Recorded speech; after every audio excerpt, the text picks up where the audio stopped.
and welcome to a golden age of self-expression. The golden age of self-expression is a celebration. Whether we speak, whether we sing, whether we scribble our ideas on a piece of paper, whether we dance, draw, or doodle, there's a platform out there for us where we can spread our ideas far and wide. And the best part is, we don't have to ask anyone for permission. I am really excited today to have as our guest Cynthia Stott. Cynthia is a global international speaking coach. She's a global visibility influencer. Cynthia, you have over 47,000 followers in over 140 different countries. That's absolutely amazing. Cynthia likes to tell us that your people are out there waiting for you. They might not even know you exist or what your unique talents, gifts, or even what your wounds are, things that have happened to you that are not so good. The fact of the matter is, they're praying for you, and you are the answer to their prayers. Cynthia, what a way to get started. Welcome to the golden age of self-expression. Thank you. Thank you. I'm so happy to be here. And I love the idea of self-expression and creativity. Still so delicious. All right. Well, thank you. Well, we'll just get right into it. But first, I'd like to ask you how you're doing. It's been a crazy year and a half of pandemic living and a lot of other things going on. What are you doing to stay happy and healthy? Well, actually, I have not felt isolated at all during this pandemic. I'm very international, and now more than ever. I first went international when I was 11 years old, but my first international trip. And it seems everywhere I go, an international following follows me. And at least I speak to at least 5 people a day, pretty much 7 days a week, that are standing on different country soil than I am. And many days it's over 50. So you've taken this technology and these platforms and you've really ran with it. Yes, absolutely. And I love the newest platform, the social media platform that's audio only, which is Clubhouse. And I joined on St. Patrick's Day, March 17th, 2021. And I have over 2.7 thousand followers on Clubhouse now. And I'm loving it, especially because it's very authentic. You can fake a picture, you can fake words on a text, but you cannot fake your voice and what you say, especially if you speak for more than 30 seconds. Right. So tell me a bit about Clubhouse. Well, what I love, it was created for creatives. So people that are more heart-centered, more authentic, more into their feelings, there is some kind of A-type business that happens there, but it's not the majority of what I go into, the rooms that I go into. They're very authentic. And what I especially love is that you can really be yourself and you can find your tribe. So I'm this kind of businesswoman. I'm an international speaker coach. And I really help people with their words and getting their message out there. But what I really do is work on the inner game. I'm an intuitive medium, and I help people get over their mindset and their obstacles that are in their way. And when you're a speaker, your stuff shows up. All your shadow stuff, it's there for the world to see. And it blocks you from really sharing your message. And I like that I can talk about that. I had a 4-hour room. It was a little intimidating, 4-hour room that was dedicated to just interviewing me and all about me. This wonderful interview, Robert Bonnick from Bali. And he just is marvelous. And he made me so comfortable. And I was able to share some of my deepest work that I haven't shared on the internet before. So you were talking about obstacles. What kind of obstacles do people have that you're helping them work through? Well, fear. Fear is number one. And I had 6 strong phobias. I always forget the 6th one. It's claustrophobia, including public speaking and visibility, that I overcame. I lived with them for nearly 40 years. And now most of them are my passions. Even my fear of spiders. I think the little ones are kind of cute. So fear is the biggest obstacle that all of us face, and doubt and worry and feeling that you're not good enough. Those things can really get in our way from sharing our message and sharing it authentically, sharing honestly what you feel about something, how deeply you feel about something. And the deeper you go, the more chains are around it. And you can kind of shake and lose your words. And it's just really hard to talk about what you're most passionate about. And I kind of play a game like Sesame Street. Which of these things are not like the others? Which of these things do not belong? I ask people about their passions, and they'll usually say something ordinary, and then they'll say extraordinary, and then they'll go back to ordinary. I go, what's that extraordinary thing you were just talking about? And that helps me to find their deepest passions. Their deepest passion. Okay. So I like the way you said their deepest passion, and that might lead into the next question. What does self-expression mean to you? And maybe it's part of people's deepest passion. Would that be correct? I would think so. Yeah. Because, well, self-expression, I think, is tied to passion. And passion, I believe, comes from the heart, and it always comes from the soul. I don't care if you were passionate about windmills, which I am, or sandcastles, building sandcastles. I had this one radio host, and she interviewed me, and she said, "Cynthia, you say you can build a business out of anything." And she threw down the gauntlet, and she said, "I love to build sandcastles, whole villages. I have special tools for them. Make a business out of that." And I gave her 8 ways that she could fold it into her actual business that she was currently doing, so she could get paid to build sandcastles with her children all around the world. Wow. So she got paid to do sandcastles. Well, she could. I don't know if she did. Okay, but you gave her the tools where she can get paid to, or so she can get paid to build sandcastles.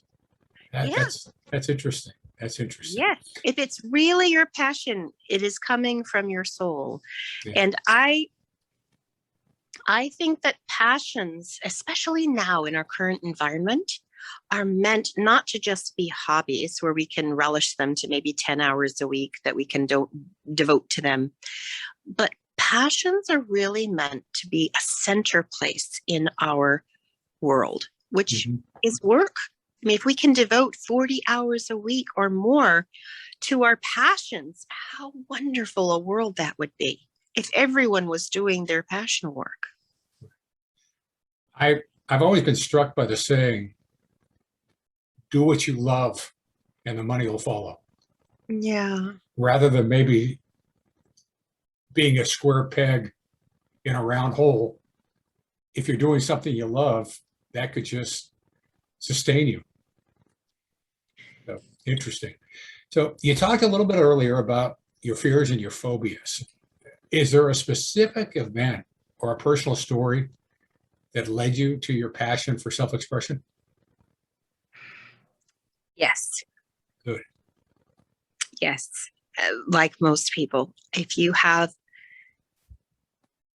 going one direction, which was fear and trepidation, and I couldn't do anything without being so nervous. I mean, I was called Miss Wiggles in college during my speech class because my whole body shook and my lips quivered. They did that little quivery thing, you know, and then my voice couldn't come out. And I turned not only red, I turned purple. And one time I almost passed out. I saw that black curtain coming closer and closer. And I said, Cynthia, breathe. And then I was able to survive. So most people have a traumatic event that happened in their life, and I surely did. April 3rd, 2003, I was on a business trip, and I felt like something was wrong. I couldn't get a hold of my husband. I felt something was wrong. So I called his mom and I said, you know, we may just have a laugh about this and go to dinner, but I feel something's wrong, and I'd really appreciate if you and your husband could come and meet me at the house. And they did. They arrived about 20 minutes before I did. And when I walked through the door, my father-in-law said, he's gone. He's gone. And in that moment, I was so overcome. I shrieked. I didn't just scream. I shrieked. And in that moment, when I went back to it in meditation to review what happened, I actually heard the shattering of my heart like glass breaking. And what I come to find out is that my heart broke, but it broke open and allowed me for more love. And that overcame my fear. Mm-hmm. But it was devastating. I cried to the point of no more tears, dehydration, literally. Then drank water and could cry some more for 21 days. And I went, at that 21st day, I went to go to this yoga studio that had Tai Chi and a bunch of other things. And I did an energy checkup. And the woman said, your bladder's tight. Now, I'm an energy healer now, but I still don't have any idea what she meant by my bladder was tight and what she did to heal it. But anyway, she healed it. And for 20 minutes, every 20 minutes, I peed. Every 20 minutes for 24 hours. But after that, I cried, but I never cried myself to dehydration. And they had a weekend workshop that was going to be on what would have been our 8th wedding anniversary. And my lovely in-laws, they joined the group with me to make sure I went, to keep track of me. And they actually went to this weekend workshop with me. And the instructor said, your life is like a blank sheet of paper upon which you draw. What do you want to draw? And in that moment, I said, courage. I need courage, because my husband was my courage and I no longer had him. And I vowed or wished that I would be courageous. And I became courageous. It was a lot of work. I became a primal scream instructor and laid on the floor with my legs up in the air and screaming like a banshee for 45 minutes. I did a lot of art training to get through it.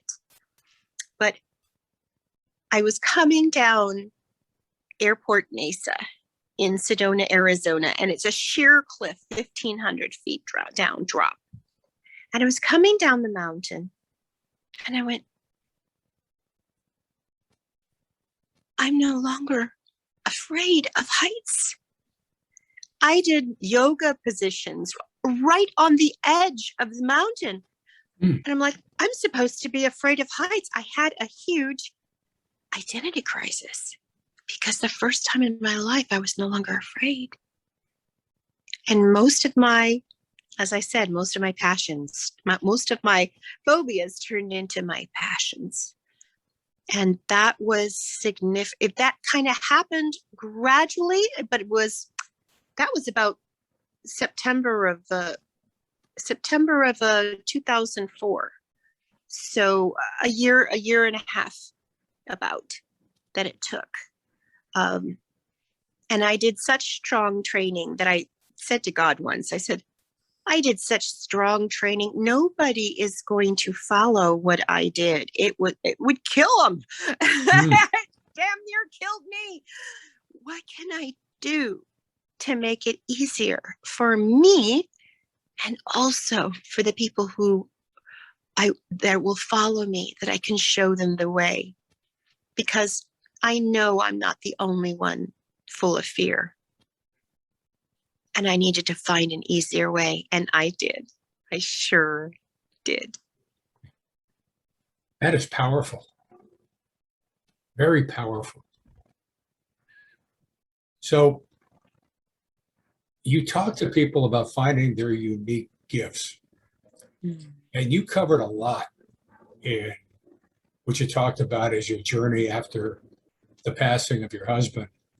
But can you describe a little bit more about what your unique gifts are? Mhm. Well, I have many. And I've discovered so many since I've been on this journey because I couldn't see it before. In fact, a month before my husband died, he had an argument with me. He said, I hold you back. And I said, no, you don't. I've come so far, blah, blah, blah, blah, blah, blah. And he would have none of it. He would have none of it. He said, no, I hold you back. And since then, I've realized he was right in a way. However, he didn't hold me back. What I found was that I held myself back with him, and that I would never have done these hard things that I did and difficult things that I did had he been right by my side, alive with me. He's been right by my side on the other side, but I wouldn't have done it if he hadn't died. And so I am so grateful to him and to God and to how I was protected and loved through the process. But my gifts, I am an exceptional trainer for speaking. I help people really dive into their passion work that they want to talk about and reveal it on a whole other level so that their message can resonate with their people, the people that they are meant to serve most. And part of what I do with that is the words and the language and stuff. But the deepest part is the work that I do on my clients as speaker. I transform not only their speech, but the speaker. So I have many processes to do that. As I said, I'm an intuitive medium. So I work on your ancestors and any karmic issues that might be plaguing you from the past, from your past to the present. Also family issues. To really transform those voices in your head. Everybody has voices in their heads, not just schizophrenics. We have the angel and the devil, the critic and the supporter. And I help you to sort through that and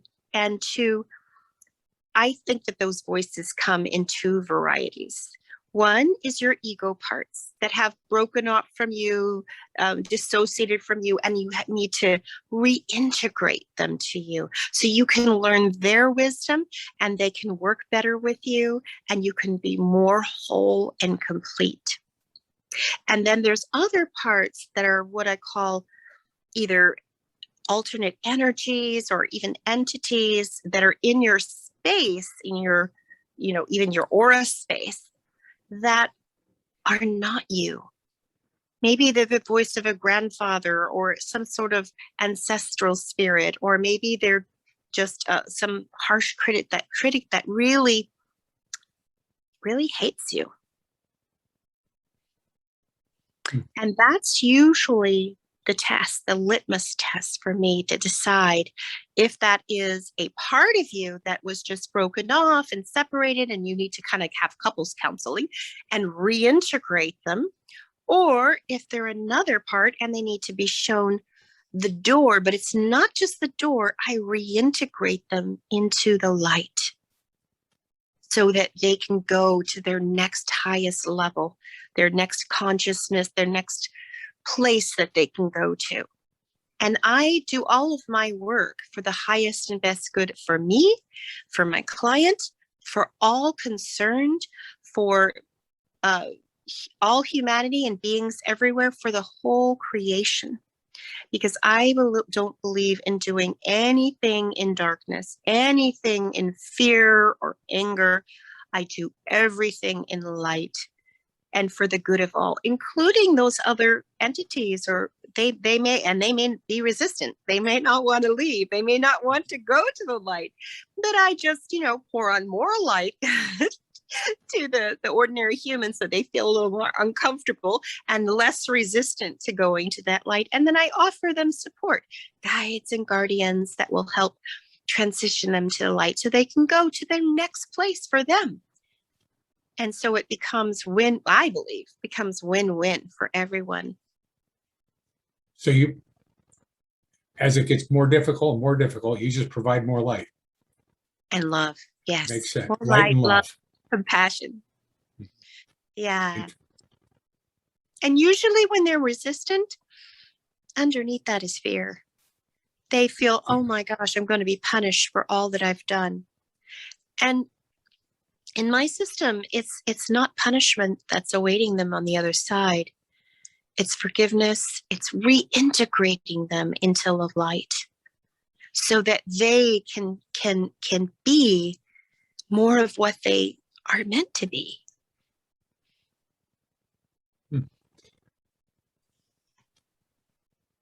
So it's like we said at the beginning,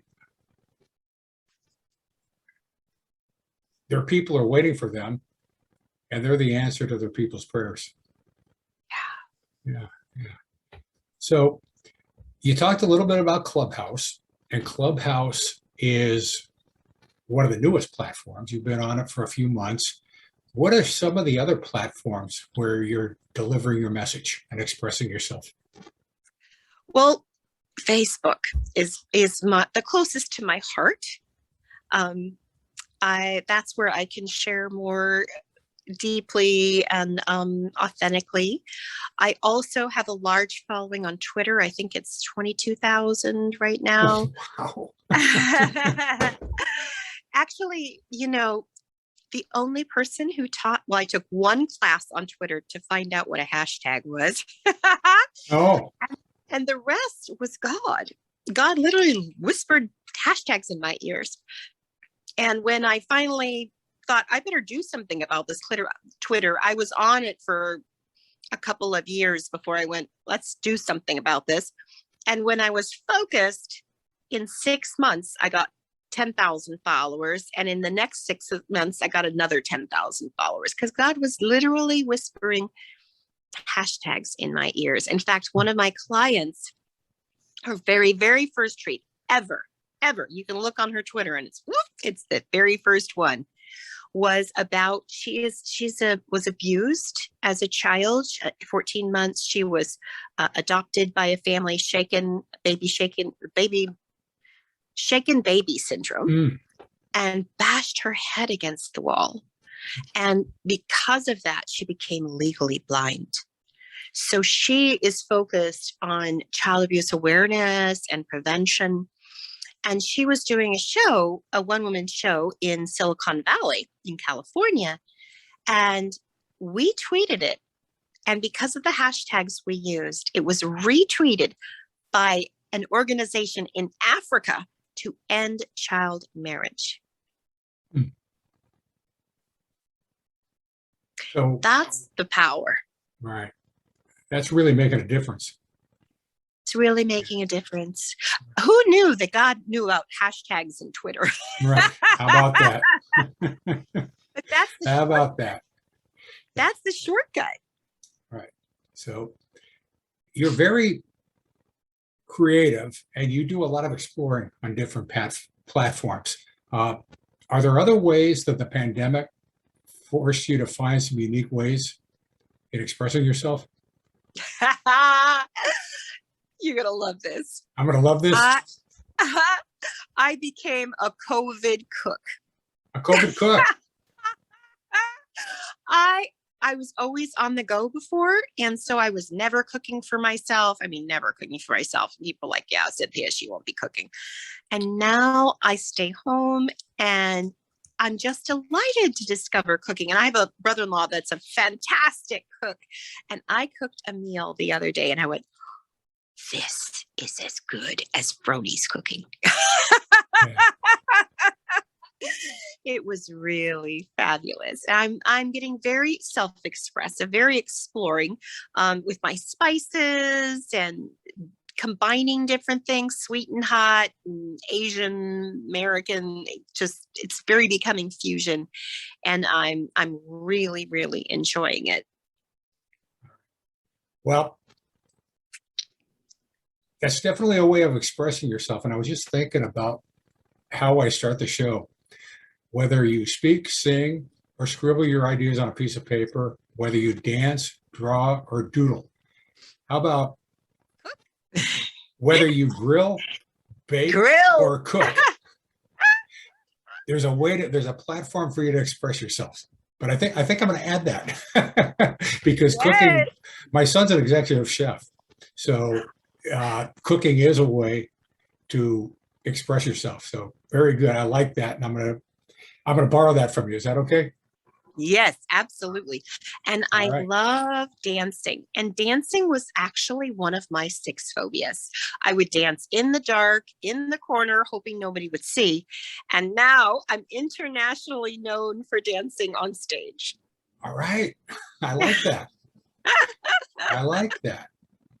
I like free-flowing dancing too. I don't like steps. And some steps are okay, but I just like to express myself. I say dance with my soul and just be free.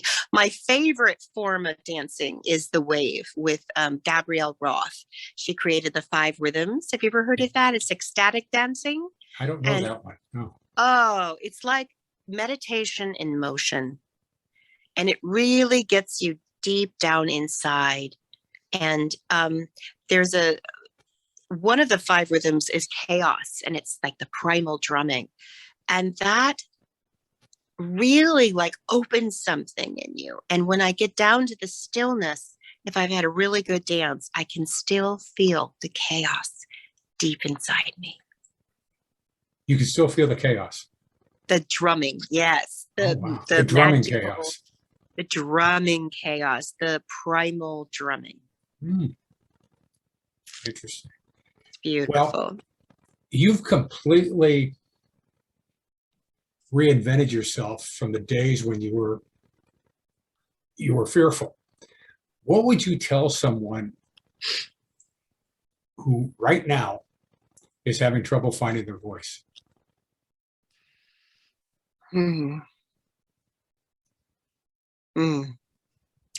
Love yourself. Love yourself. After my husband died, it was as if I was dead too. Part of me died. And I had to begin loving myself. So I made this imaginary box, but you can make an actual box. And I put things in there that helped me to love Cynthia. Bubble baths. Oh, bubble baths. I gave 9 speeches in 10 months, my first 10 months in Toastmasters, because I took bubble baths all the time in order to get to work after my husband died. And every time I took a bubble bath, I created a new speech. Oh. So dancing, exercise, meditation, anything that made me feel, rubbing my feet with essential oil, giving myself a foot massage. When I would find things that worked, I would put them in that imaginary box. And some mornings before work, I had to pull out every single one in order to get to work. So love yourself. And loving yourself is the best thing you can do for your children, for your spouse, for your family, for your coworkers, for your actual work.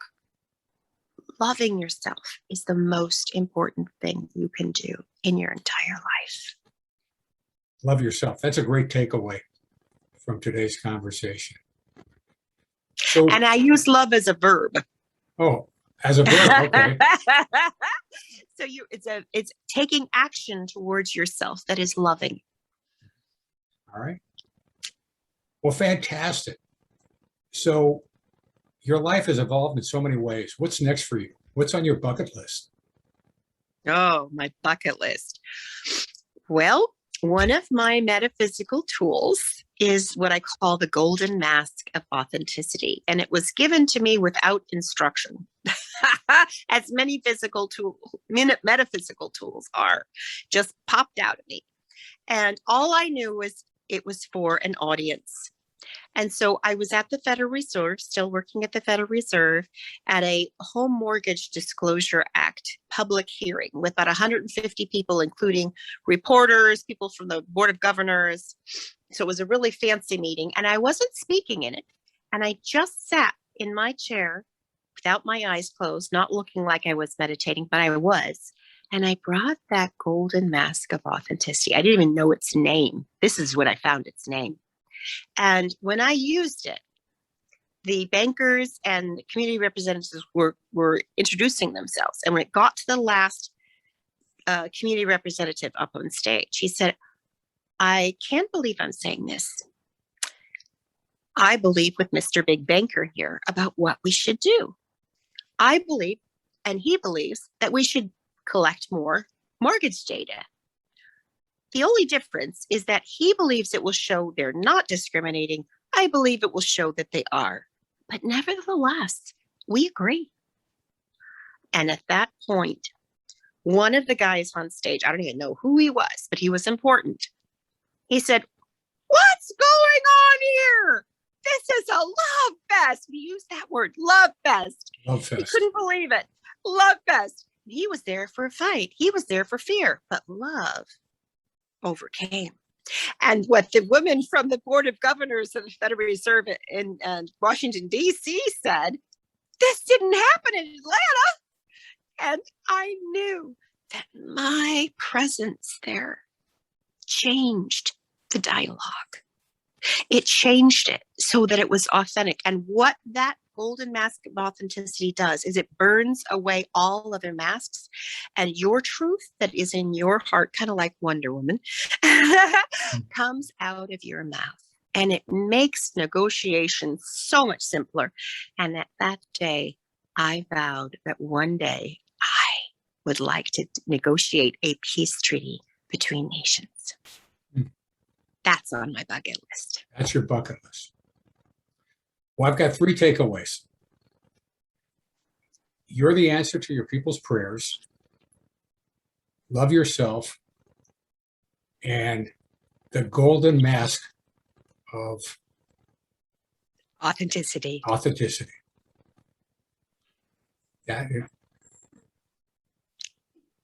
Well, thank you. This has been absolutely amazing. So if someone wanted to work with you, if somebody wanted to contact you, how could they do that?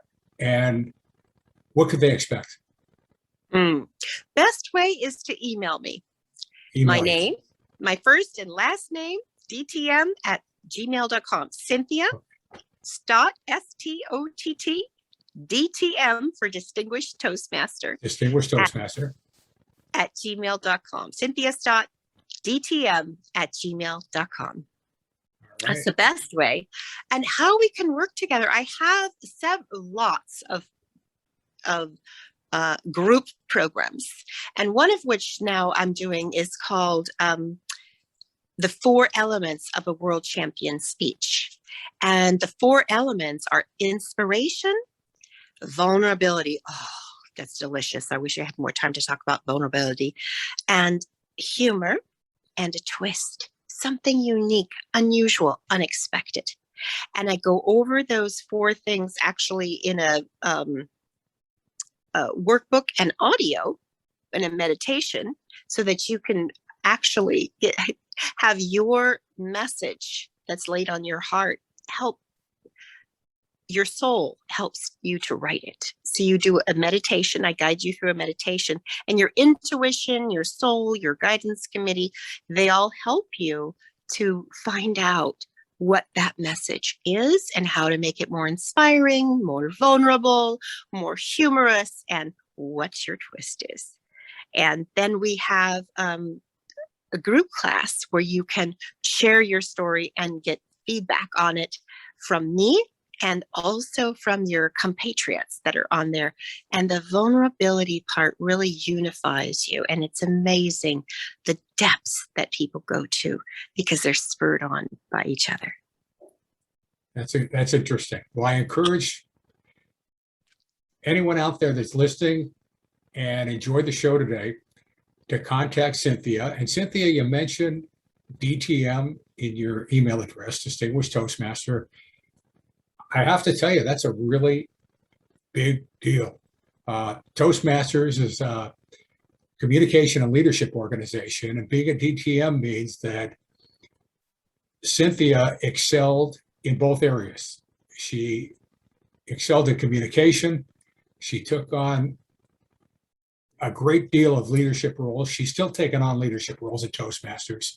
And being a distinguished Toastmaster is a great